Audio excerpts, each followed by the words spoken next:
The forest breathed around Owen Foster as he crouched behind a fallen log, his datapad recording every movement of the creatures before him. 8 months on Veridia had taught him patience. The Kelthera family grazed 50 meters away, their iridescent fur catching the afternoon light like oil on water. 6 legs moved in gentle rhythm as they pulled at the blue vegetation that carpeted the forest floor. Owen adjusted his position slowly, careful not to snap any twigs. Back home in Montana, he had learned to move quietly through the woods while watching deer and elk. That skill served him well now, watching aliens instead of Earth animals. The Kelthera were remarkably similar to prey animals he knew, all nervous energy and constant alertness. Their large eyes moved independently, scanning for danger while they ate. The family consisted of 5 individuals. Owen had broken protocol by naming them privately in his notes. The largest male, Silverback, had a distinctive stripe of dark fur running down his spine. His mate, Dapple, had spots of lighter color across her flanks. Their 3 cubs tumbled and played between feeding sessions. Owen called them Patch, Tumble, and Bright Eyes based on their markings and behavior. Bright Eyes was his favorite to observe. The smallest of the 3, she showed more curiosity than her siblings. While Patch and Tumble stayed close to their parents, Bright Eyes often wandered a few meters away, investigating interesting plants or watching insects fly past. She reminded Owen of himself as a child, always poking into things his parents told him to leave alone. His research station sat another 100 meters behind him, a small prefabricated structure designed to leave minimal environmental impact. Solar panels provided power. A water recycler gave him everything he needed to drink. Food came from orbital drops every 3 weeks. The Galactic Conservation Union took their non-interference policy seriously. Owen was here to watch and document, nothing more. The datapad beeped softly, recording feeding patterns and social interactions. Owen had accumulated thousands of hours of footage. The Kelthera were peaceful herbivores, living in small family units scattered throughout the forest. They communicated through low rumbles and body language. When threatened, they simply ran.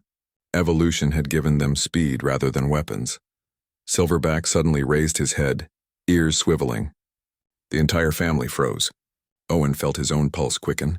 After months of observation, he had learned to read their body language. Something had spooked them. The cubs huddled close to Dapple while Silverback scanned the tree line. Several tense seconds passed. Then Silverback relaxed, resuming his grazing. The cubs went back to playing. False alarm. Owen made a note on his datapad. This was the 3rd time today the family had gone on alert. Unusual. Typically, they only startled once or twice during his observation periods. As the sun began setting, Owen packed his equipment. The Kelthera family moved deeper into the forest, heading toward wherever they denned for the night. Owen had never followed them that far. Watching them sleep felt like crossing a line, too invasive even for research. Walking back to his station, Owen noticed something that made him stop. Fresh scat on the trail, still moist. Large. He crouched to examine it without touching. Predator droppings containing bone fragments and fur. His stomach tightened. He had seen similar scat before, but never this close to his station. Inside the research facility, Owen cleaned his boots and prepared dinner. Freeze-dried pasta rehydrated in hot water. Not exactly Montana home cooking, but it filled his stomach. He uploaded the day's footage to the orbital station and wrote his daily report. 18 Kelthera sightings, 3 alert responses, 1 predator scat finding near station perimeter. His supervisor would read it tomorrow. Dr. Helen Rodriguez ran the research program from orbit, managing 5 teams scattered across Veridia. She was professional and distant, caring more about data than the researchers collecting it. Owen had only spoken to her directly twice in 8 months. Night fell quickly on Veridia. Owen dimmed the interior lights and looked out the window. The forest became a wall of darkness. Bioluminescent insects provided tiny points of light like mobile stars. He had grown to love these quiet evenings, alone with his thoughts and the alien wilderness. A sound cut through the peace, distant but clear, howling. Not the pleasant sound of wolves back home, but something harsher, more aggressive. A hunting call. Owen moved to his monitoring equipment. Motion sensors ringed his station at 50-meter intervals. Several showed heat signatures moving through the forest. Large ones. Pack hunters. He pulled up the database on Veridia's predators, the Ravix. Native to the Northern Territories, they hunted in coordinated packs. Recent reports suggested territorial disputes had been pushing them south. Right toward Owen's research area. He studied the images in the database. 4 eyes, powerful jaws, built like earth wolves but larger and more aggressive. Owen checked his sensors again. The heat signatures had moved past, heading deeper into the forest, toward Kelthera territory. He told himself it was natural. Predators hunted. Prey ran or died. The cycle of life existed here just as it did on Earth. He had no right to interfere. Sleep came slowly that night. Every sound outside made him wonder. When he finally drifted off, his dreams were filled with running deer and circling wolves. In the dream, he stood watching, frozen by protocol and policy, unable to help. Morning light woke him. Owen prepared coffee from his limited supply, rationing it carefully. He checked the overnight sensor logs. More Ravix movement. They seemed to be establishing a territory nearby. That would stress the local Kelthera populations. He made notes for his report. Opening the station door, Owen stepped outside to begin another day of observation. He froze. The Kelthera family huddled against the exterior wall of his station, all 5 of them, cubs pressed between their parents. Their eyes were wide with terror. They trembled despite the warm morning air. Owen heard it then. The howling chorus, closer than last night, much closer. Through the trees, he caught glimpses of movement, dark shapes circling. The Ravix had arrived, and they had tracked prey right to his doorstep. The Kelthera family looked at him with those large, pleading eyes. They had nowhere else to run. Owen's hands shook as he gripped the doorframe. Professional training told him to retreat inside and document what happened next. Every instinct screamed at him to do something, anything except watch. The Kelthera family pressed tighter against the wall, the cubs making soft, distressed sounds that cut straight through him. He stepped fully outside, letting the door close behind him. Silverback shifted position, torn between viewing Owen as another threat or potential shelter. Dapple kept her body covering the 3 cubs, ready to flee but with nowhere to go. The forest surrounded them on all sides, and within that forest, death circled closer. Through his binoculars, Owen tracked the movement in the trees. Dark fur, low to the ground, methodical. The Ravix were in no hurry. They had their prey cornered. 7 distinct shapes moved through the shadows, spreading out to cut off escape routes. Pack tactics. Intelligent and terrifying. The Alpha emerged first, stepping into clear view about 30 meters away. Larger than the others, with scars marking its face and shoulders. Battle-tested. Successful. 4 eyes fixed on the Kelthera family with predatory focus. The other pack members fanned out on either side, forming a loose semicircle. Owen reached for his communicator with trembling fingers. The device chirped as it connected to the orbital station. Helen Rodriguez's face appeared on the small screen, looking annoyed at being contacted outside regular reporting times. "Foster, this better be important. I have 3 other situations to handle today. I have Ravix at my station, 7 of them. They've cornered a Kelthera family against my exterior wall." Owen kept his voice level despite his pounding heart. Helen's expression shifted to interest. "Excellent. Make sure you're recording everything. This is exactly the kind of predator-prey interaction we need documented. They're right outside my door. The Kelthera came here for protection. Then they made a mistake. You know the protocols, Foster. Nature takes its course. We observe, we don't interfere." Her tone allowed no argument. My presence already interfered. They wouldn't have come here if I hadn't built a station in their territory. I gave them a false sense of security. Helen's face hardened. Non-interference means exactly that. No matter how we feel about it personally, if you intervene, I'll have you pulled from this project and sent home. Do you understand? Owen looked at the cubs. Bright eyes peered around her mother's leg, those large eyes finding him. Something in that gaze hit him hard. Trust. Impossible, stupid trust that this strange creature might help. "Understood," he said, and disconnected. The Ravix Alpha took another step forward. The pack moved with it, maintaining formation. They had done this many times before, reading each other's movements perfectly. The Kelthera family pressed flatter against the wall. Silverback positioned himself at the front, the only barrier between his family and the hunters. Owen watched the Alpha study the situation. It had noticed him now, this unfamiliar element in the equation. The predator's four eyes examined Owen with clear intelligence, calculating, trying to determine what this two-legged creature represented, threat or irrelevance. The alpha made a huffing sound.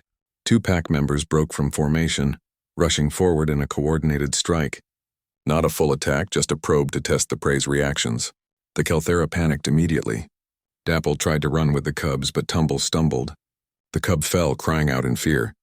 Owen didn't think. His body moved before his brain caught up. He stepped away from the door, away from safety, and shouted at the top of his lungs. The sound echoed through the forest, raw and aggressive. He waved his arms over his head, making himself appear larger. The two Ravix skidded to a stop, heads swiveling toward this unexpected noise. Confusion rippled through the pack. This creature had been still and quiet. Now it was loud and aggressive. The Kelthera scrambled around the corner of the station, putting the building between themselves and the predators. The Alpha's attention fixed completely on Owen now. It approached slowly, head lowered, reading his body language. Owen's heart hammered so hard he could hear blood rushing in his ears. He had no weapons, no plan, just the desperate knowledge that he couldn't go back inside and listen to what would happen next. Silverback appeared beside Owen, having circled back. The Kelthera adult positioned himself between Owen and his family, still trying to protect them even though he was terrified. That simple act of courage steadied Owen. If this prey animal could stand against predators, so could he. The pack regrouped, pack members exchanging glances with the alpha. This was unusual. Prey didn't approach predators. This creature had moved toward danger, not away from it. The pack's coordination faltered slightly, their practiced rhythm disrupted. Owen took a breath and stepped forward. One step, then another, toward the pack.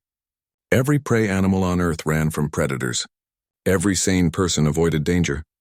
But something in Owen's genes remembered that humans had climbed to the top of Earth's food chain by being too stubborn to know when they were outmatched. The alpha stopped moving forward. Its ears flattened slightly. Owen recognized that posture from watching wolves. Uncertainty. This wasn't behaving like prey. The other pack members looked to their leader for direction. For a long moment, the forest held its breath. 7 predators, 1 human, 1 terrified Kelthera male, 3 cubs and their mother hiding around the corner. The morning sun filtered through the trees, illuminating the standoff. Then the alpha made a decision. It resumed its advance slowly but deliberately. The pack followed its lead. Whatever this strange creature was, it didn't matter. They were here for the Kelthera, and nothing would stop them from feeding. Owen's options narrowed to 1. Run inside and seal the door, or stand here and fight with nothing but his body and his voice. Behind him he heard the soft sounds of the cubs. Bright Eyes had peeked around the corner again, watching. The alpha came within 10 meters. Owen could see its teeth. His legs wanted to run. His hands wanted to shake. But he planted his feet and refused to move. The line was drawn. The Kelthera were behind him. The predators were in front, and Owen Foster stood exactly in the middle, about to discover what humans were really made of. Owen's breathing changed, deeper, slower. His body settled into something that felt both foreign and ancient. The Alpha Ravix was close enough that Owen could smell it, a musky predator scent that triggered warnings in his brain. Every cell in his body screamed danger.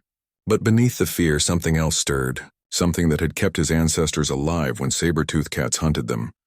The Alpha lunged forward, not to attack but to intimidate. A test, would this creature break and run? Owen lunged back. The movement came from his gut, not his head. He didn't roar or shout words.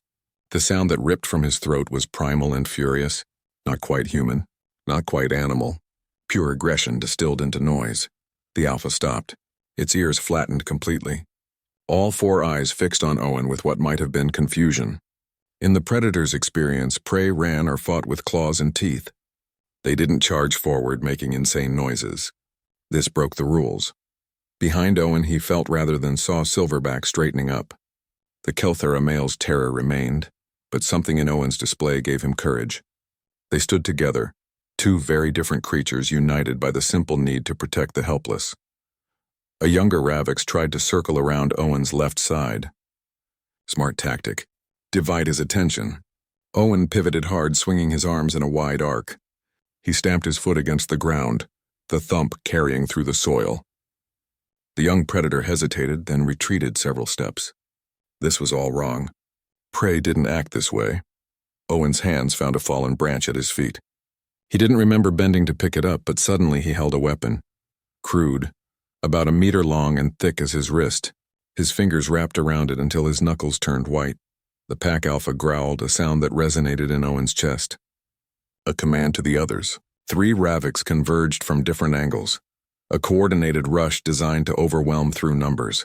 Owen swung the branch with every ounce of strength he possessed. It connected with the lead Ravix's shoulder. The crack echoed through the forest. The predator yelped and stumbled sideways. Owen spun, swinging again, forcing the other 2 back. He wasn't skilled.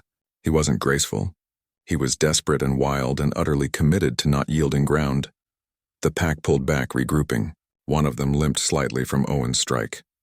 They exchanged vocalizations, clearly communicating. The alpha's body language radiated frustration. This should have been simple.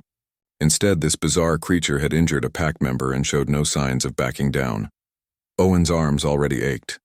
The branch felt heavier with each second. Sweat ran down his face despite the cool forest air. His rational mind knew he couldn't win a prolonged fight. 7 predators, each probably weighing 60 kilos with jaws that could crush bone, against 1 human with a stick and stubbornness. But his rational mind wasn't in control anymore. Something deeper had taken over. The part of his DNA that remembered being a prey species once, before humans learned to make tools and work together and refused to quit. The part that transformed fear into fury and channeled it into survival. Hours crawled past. The Ravix didn't leave. They circled, probed, tested. Owen maintained his position, refusing to show weakness. When they rushed, he met them with noise and swinging branch. When they tried to slip past, he intercepted. His body operated on adrenaline and something beyond adrenaline. Pure determination. Silverback stayed beside him for most of it. The Kelthera male's presence helped. Owen wasn't alone in this madness. Even when Dapple called for her mate, trying to get him to retreat to safety, Silverback remained. 2 males, 2 species standing together against a common threat. The sun climbed overhead. Owen's throat turned raw from shouting. His muscles trembled with exhaustion. The branch slipped in his sweaty grip, but every time he felt himself weakening, he heard the soft sounds of the cubs behind him. They were alive. Still alive. That was enough to keep him standing. The alpha tried a different approach. It settled onto its haunches and simply watched. Waiting. Predators were patient. They could afford to wait for prey to tire, to make mistakes. The rest of the pack spread out, maintaining the perimeter but conserving energy. Owen wanted to collapse. His legs felt like rubber, but he couldn't sit down. Couldn't show that kind of vulnerability. Instead, he locked his knees and leaned slightly on the branch, using it as a staff. His eyes never left the alpha. Around mid-afternoon, something shifted. One of the cubs' bright eyes crept forward. Too young to understand the danger fully, only knowing that this strange creature stood between her and the scary things, she pressed against Owen's leg, her body warm and trembling. The physical contact hit Owen like electricity. This wasn't an abstract concept anymore, not just a research subject or a distant animal. This was a living being, trusting him, depending on him. His hand moved on its own, gently touching the cub's head. So soft, so fragile. The pack alpha saw it, recognized the bond forming. The growl that emerged from its throat carried frustration and renewed determination. If the strange creature was bonding with the prey, claiming them, then this had become territorial.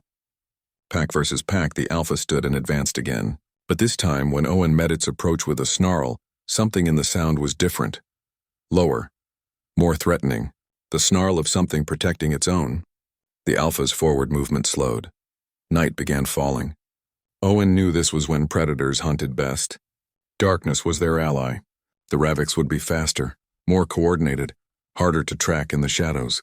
His advantages, such as they were, would disappear, but so would his fear. As the sun set and the forest dimmed, Owen felt something settle in his bones. He wasn't going anywhere. The cubs were behind him. The predators were in front. And when the darkness came, he would stand here still, snarling at anything that tried to cross this line. The alpha sensed it. That commitment, that absolute refusal to break. It had hunted for years, reading prey for signs of weakness. This creature showed exhaustion, showed pain, but showed no weakness where it mattered. For the first time, the alpha began to reconsider whether this meal was worth the cost. Darkness swallowed the forest whole. Owen reached behind himself, fumbling for the station's exterior light controls. His fingers found the panel and activated the floods. Harsh white light erupted from 4 mounted lamps, creating a circle of illumination around the building. The Kelthera family huddled in the center of that light. The Ravix prowled at its edges, eyes reflecting green in the artificial brightness. Owen blinked against the sudden glare, letting his vision adjust. The lights changed everything, made the perimeter clear, gave him a defendable zone, but they also announced his position and drained his station's power reserves. He had maybe 12 hours before the batteries died, 12 hours to survive. The cubs pressed against their mother, exhausted and hungry. They hadn't eaten all day, trapped in this standoff. Dapple made low, comforting sounds, grooming them with her tongue. Silverback stood apart, watching both the predators and Owen with equal wariness. The Kelthera male had retreated when darkness fell, returning to his family's side. Owen didn't blame him. Owen's mind shifted gears. Panic wouldn't help. Fear wouldn't help. He needed to think tactically. The Ravix were pack hunters who relied on coordination and endurance. They would probe the perimeter looking for weaknesses.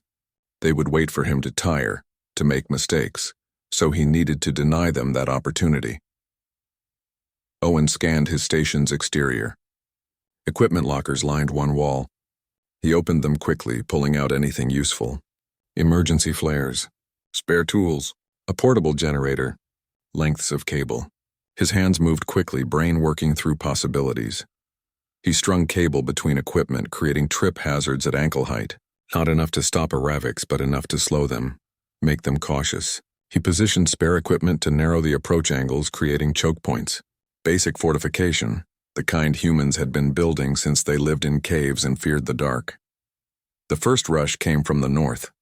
3 Ravix, coordinated and fast. They hit the edge of the light and kept coming. Owen grabbed a flare, struck it against the igniter, and threw. The flare tumbled through the air, spraying brilliant red sparks. It landed among the attackers. The Ravix scattered, instinctive fear of fire overriding their hunting drive. The flare burned intensely, hissing and sparking. Owen grabbed another, ready to throw. The predators regrouped beyond the light, more cautious now. Owen's legs shook with exhaustion. He leaned against the station wall for support. His water bottle was inside, along with food, warmth, and safety. 3 meters away through a sealed door, he could retreat, lock himself in, let whatever happened happen, but his feet wouldn't move toward that door. Silverback approached him during a quiet moment between attacks. The Kelthera male moved slowly, reading Owen's body language for threat. When Owen remained still, Silverback came closer, close enough to touch. The alien's breath was warm and sweet, smelling of the vegetation he ate. Silverback made a sound, low and rumbling. Not words, but meaning carried through anyway. Gratitude, recognition. Understanding that this strange creature was choosing to stand here, choosing to risk itself. The Kelthera pressed his muzzle briefly against Owen's hand, then retreated back to his family. That simple gesture hit Owen harder than exhaustion. He wasn't alone in this. These creatures understood what he was doing. They knew. Time became elastic. Minutes stretched into hours. The Ravix attacked in waves, testing different approaches. From the east, from the west. 2 at once, then 4. Owen met each rush with flares, noise, thrown tools. His emergency supplies dwindled. 4 flares left, 3, 2, midnight passed. Owen's vision blurred with fatigue. His reactions slowed. During one attack, a Ravix made it past his perimeter. The predator rushed toward the cubs. Owen intercepted on pure instinct. He dove, tackling the Ravix like he had tackled friends during high school football. They went down together in a tangle of limbs, hot breath in his face, jaws snapping toward his throat. Owen got his forearm up, blocking the bite. Teeth scraped his skin but didn't penetrate his jacket sleeve. They rolled. Owen ended up on top. His hands found the Ravix's throat, squeezing. The predator's eyes went wide with shock. This prey had its hands around a predator's neck, choking it. This was wrong. This was impossible. The Ravix thrashed free and fled back to the pack, visibly shaken. Owen climbed to his feet, blood pounding in his ears. His hands hurt. His arm hurt. Everything hurt, but he was still standing. The pack alpha watched this with those 4 intelligent eyes. Something shifted in its posture. This wasn't prey. Whatever this creature was, it fought like a predator, defended territory like a predator. It even smelled different now, sweat and adrenaline mixing into something aggressive and dangerous. The Alpha had to recalculate. Prey was supposed to be easy. This was becoming costly. One pack member already injured from the earlier fight, another shaken from being choked. And this defender showed no signs of giving up. At 2 a.m, exhaustion nearly dropped Owen. He collapsed against the station wall, sliding down to sit. Just for a moment. Just to catch his breath. The Ravix sensed weakness immediately. The whole pack advanced together. Owen forced himself to stand. His legs barely held him. The branch he had wielded all day lay discarded somewhere. His flares were gone. He had nothing left except himself. The pack came within 5 meters. Owen's vision tunneled. He couldn't swing weapons anymore. Could barely stand. But he opened his mouth and snarled. The sound came from somewhere deep in his chest, raw and exhausted but absolutely defiant. The Alpha stopped. Actually stopped. Behind Owen, Bright Eyes made a small sound. She had crept forward again, pressing against his leg.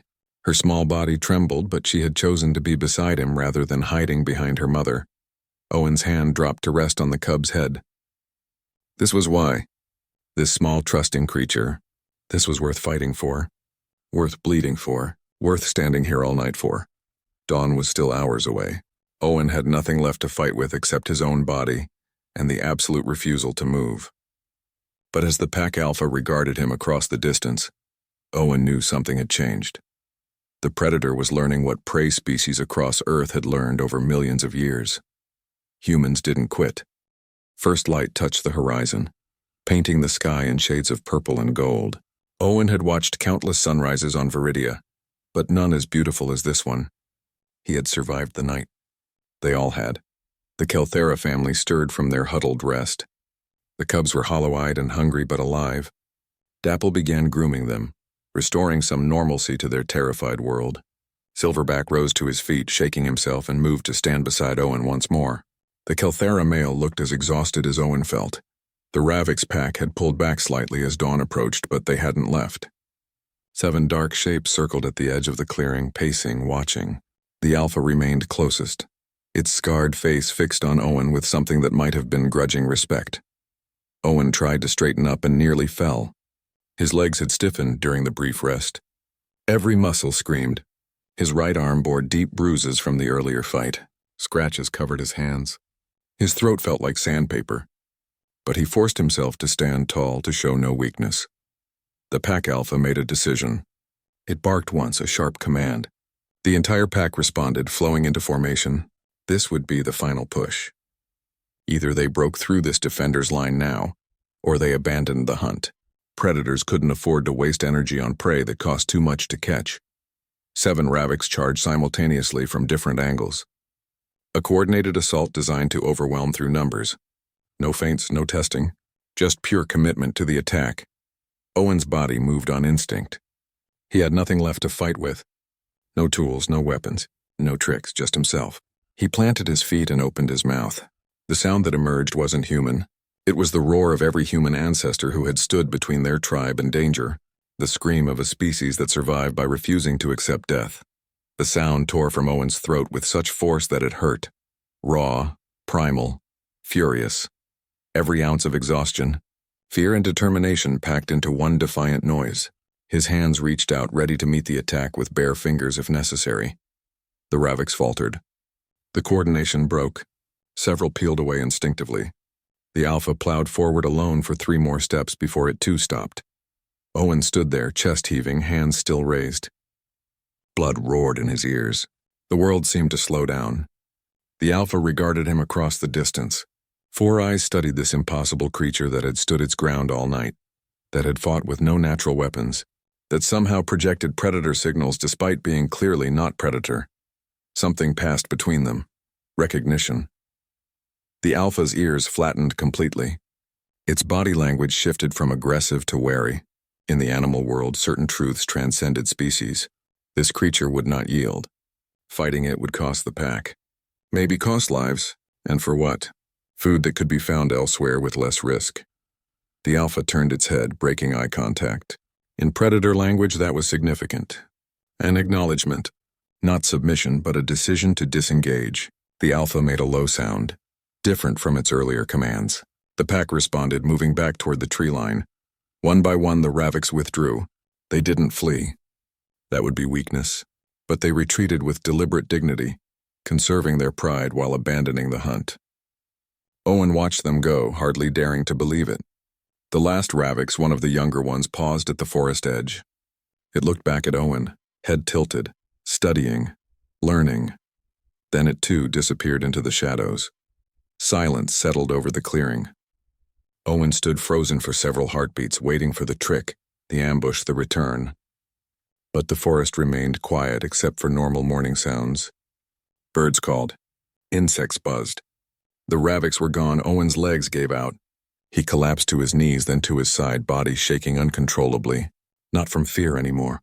From released tension. From the adrenaline crash. From the simple fact that it was over and he was still alive. Silverback approached carefully. The Kelthera male sniffed Owen, checking if he was injured. Finding nothing life-threatening, Silverback did something remarkable. He lay down beside Owen, offering his warmth, his presence. A gesture of solidarity from one protector to another. The cubs crept over, curious and cautious. Bright Eyes was first, as always. She pressed her muzzle against Owen's face, her breath warm and sweet. Patch and Tumble followed, sniffing this strange creature that had kept them safe. Dapple watched from a short distance, maternal instincts warring with gratitude. Owen's communicator crackled to life. Helen Rodriguez's voice cut through the morning air, sharp with anger. "Foster, your station's power consumption went through the roof last night. Explain yourself immediately." Owen fumbled for the device, hands still trembling. He brought it to his face, saw Helen's expression on the screen. She looked furious. "There were Ravix," Owen managed to say, his voice barely a rasp. "All night. The Kelthera family. I had to use the exterior lights. You had to observe and document, Foster. That's all. Tell me you didn't interfere." Her eyes narrowed. "Tell me you followed protocol." Owen looked at the Kelthera family surrounding him, at Silverback, who had stood beside him, at the cubs who were alive, at his own hands scratched and bleeding. "I followed my conscience," he said quietly. Helen's face turned red. "You're done. Finished. I'm pulling you from this assignment. You'll be on the next shuttle home. Do you understand what you've thrown away?" "Yes," Owen said. And he did. His career, his reputation, everything he had worked for. But looking at Bright Eyes, who had her head resting on his chest, he couldn't bring himself to regret it. "Your replacement arrives in 3 days. Stay in your station until then. Minimal contact with native species. Those are orders." Helen disconnected. Owen closed his eyes. Exhaustion pulled at him like a tide. Silverback's warmth against his back. The cub's soft breathing. The morning sun on his face. He had lost his position, his future in xenobiology. But 3 cubs breathed because he had stood his ground. That had to count for something. The Kelthera family stayed with him as he drifted toward sleep. Protecting him now, as he had protected them. The forest breathed around them all, and somewhere in the trees a pack of predators moved away, having learned that some creatures, no matter how strange, simply refused to be prey. 3 weeks had passed since the night of the standoff. Owen sat outside his research station, datapad in hand, pretending to work on reports he would never submit. The morning routine had become familiar. Make coffee, step outside, watch the Kelthera families graze in the clearing. Families, plural, not just Silverback's group anymore. Word had spread somehow in whatever way the Kelthera communicated across distances. Now 12 families came to the area around Owen's station. 43 individuals total. They grazed peacefully, the cubs playing without constant fear. The adults relaxed in a way Owen had never seen before. He had become an unexpected sanctuary. The human who stood against predators. The strange creature who defended Kelthera young like they were his own. Other predators still hunted in the forest, but they gave Owen's territory wide clearance. Something in their collective memory now marked this place as dangerous. A shuttle descended from orbit, landing at the designated pad 300 meters from the station. Owen watched it settle, knowing what came next. His replacement had arrived. Dr. Patricia Moore, a veteran researcher who actually followed protocols. But the shuttle door opened to reveal Helen Rodriguez instead.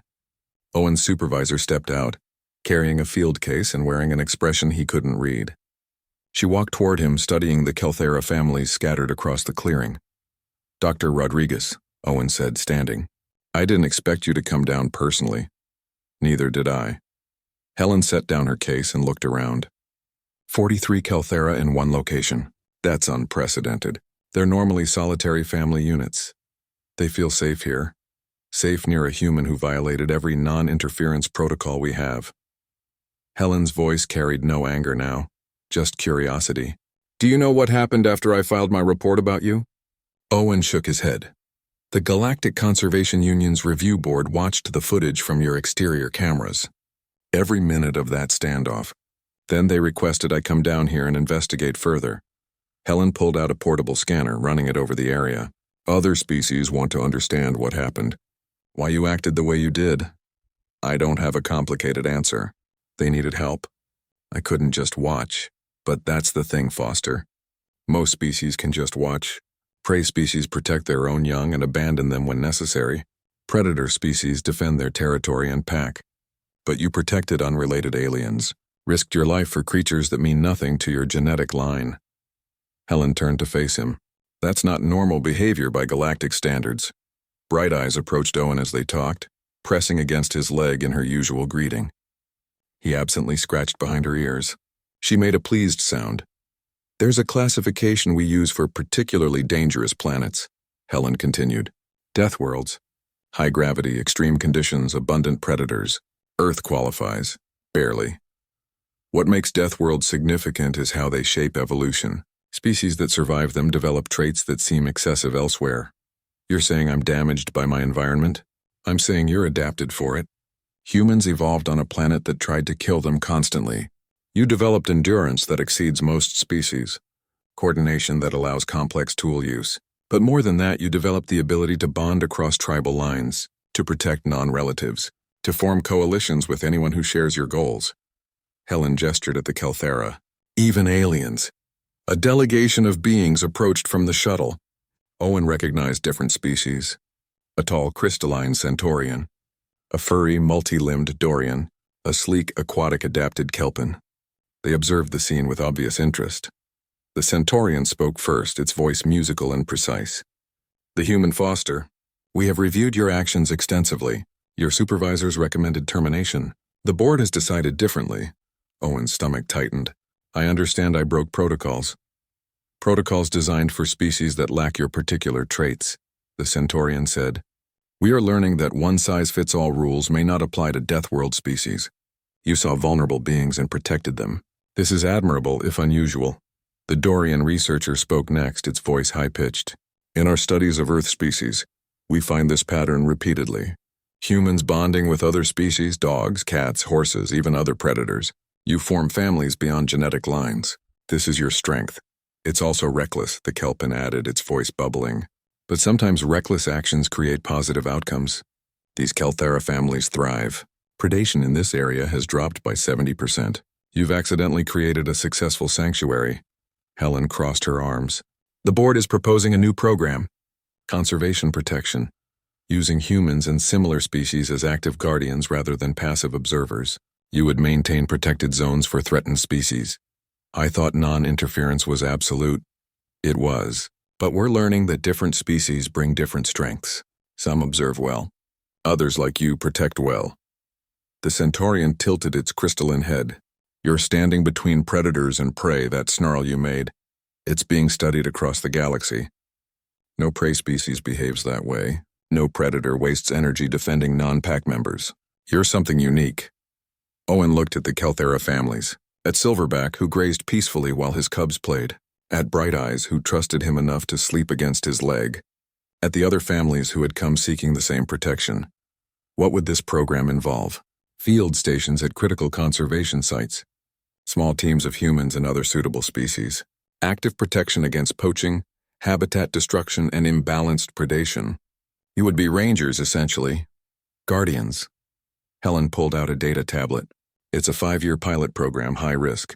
You'd be working on frontier worlds with minimal support. But we could actually help, actually protect endangered species. Yes, though you'd still need to file reports. Helen almost smiled. Some protocols remain. The Dorian researcher approached Bright Eyes, studying her with multiple eyes. This cub shows no fear of you. Remarkable trust. How did you build this bond? I stood between her and death. Sometimes that's enough. For humans, perhaps. Most species require years to develop cross-species bonds. You achieved it in one night of shared danger. The Dorian made notes on its device. Your capacity for protective violence combined with gentleness. Deathworld traits refined over millions of years of surviving together. Owen thought about his childhood in Montana, watching his father defend their dogs from a bear. How ranchers protected their herds.